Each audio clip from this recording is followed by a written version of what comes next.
Olá, pessoal! Falando em comunicação, a gente também não pode deixar de falar de um tema bem contemporâneo, que é storytelling. Já ouviram? O que é storytelling? É contar uma história, é uma narrativa, ok? Que pode ser uma narrativa sobre uma pessoa, sobre um produto. Contar uma história, né? Em meias palavras, de uma maneira mais breve, é a gente poder estar contando de uma maneira rápida e também em termos de história mesmo, com detalhes, uma certa situação. Então eu tenho um exemplo aqui para te trazer, né? Por quê? Porque as histórias elas conectam as pessoas, elas fazem as prender a atenção. E esse é o nosso objetivo quando a gente está se comunicando, que as pessoas consigam nos ouvir ou consigam prestar atenção naquele recurso que a gente está utilizando, porque não necessariamente a gente vai falar, mas muito da nossa comunicação também é falada, né? E claro, como já falamos em outro momento, todos os aspectos que estão envolvidos também, como o visual, como o gestual, tudo isso também está envolvido nesse processo. Então, a história que eu tenho para contar para vocês, vou fazer aqui um parênteses com relação ao início da minha carreira profissional, né? E eu quero te fazer também um pedido para você refletir acerca da sua, tá bem? Então, pois é, algumas pessoas me perguntam, já que eu sou orientadora de carreira, bom, por onde eu comecei? Será que foi fácil escolher a profissão? Será que eu tive dúvidas? Será que você aí teve dúvidas também? Você está num momento de transição, escolheu a primeira vez e está super bem, tranquilo com a sua escolha? Pois é, no meu caso, né, eu lá no ensino fundamental ainda, eu tinha dos meus pais aquele incentivo, aquele estímulo para continuar estudando. E como eu tenho dois irmãos mais velhos, um 14 anos mais velho que eu e outro 4 anos mais velho, eu sou a única menina da família, a caçula, e os meus irmãos mais velhos, eles já estavam fazendo curso técnico, que era um estímulo que os meus pais davam para que a gente seguisse estudando. Só que, claro, eles fizeram eletrotécnica, né? Um curso que talvez não seja tão comum para uma menina.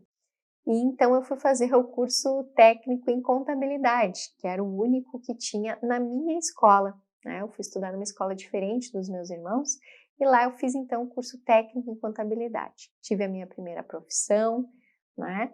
E ao longo do ensino médio eu percebi que eu não queria seguir dentro daquela área, mas que seria uma forma, uma ponte para mim chegar no objetivo que eu tinha, que eu identifiquei ao longo ali da minha formação no ensino médio, que foi o interesse por comportamento, por emoções.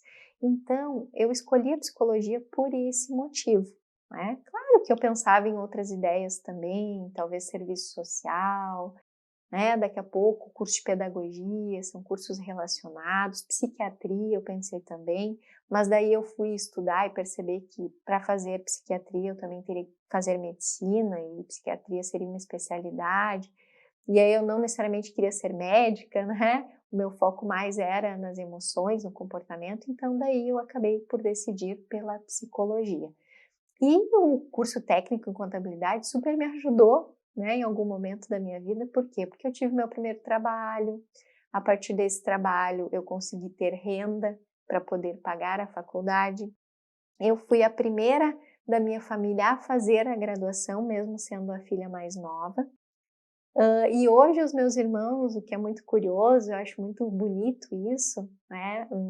Num semestre antes da minha formatura, um dos meus irmãos foi comigo para assistir a formatura dos meus colegas, até para ir se preparando já para a minha formatura, que seria no semestre seguinte. E o meu irmão gostou tanto que ele se estimulou a começar a estudar. E ele começou a fazer letras, agora já é formado, é professor de português. Agora, essa semana, né, faz poucos dias, o meu outro irmão mais velho veio lá em casa pedir uma ajuda para apresentar o trabalho de conclusão dele, porque ele fez a apresentação de forma online, ele faz o curso no ensino à distância, e ele precisou de uma ajuda técnica, né, para fazer essa transmissão.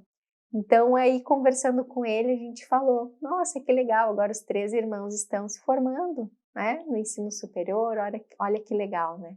E eu fico muito feliz por isso, claro, estou trazendo esses aspectos aqui para vocês, para contar um pouquinho da minha história aqui, e percebam que quando a gente conta a história, a gente fica com essa curiosidade, querer entender, tá, mas o que aconteceu, por que aconteceu? Daí a gente já fica imaginando como é que são esses irmãos, né? Porque a gente vai se conectando com a narrativa. Então eu trouxe esse exemplo para ilustrar para vocês.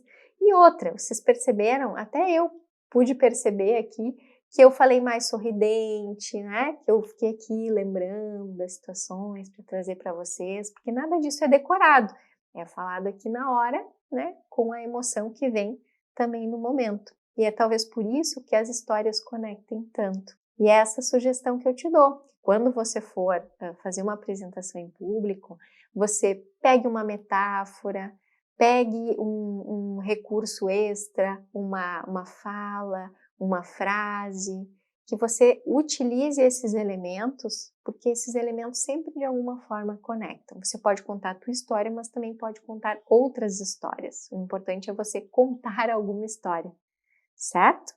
Um super abraço, espero que vocês tenham gostado aí da minha história e também desse conceito de storytelling. Até a próxima!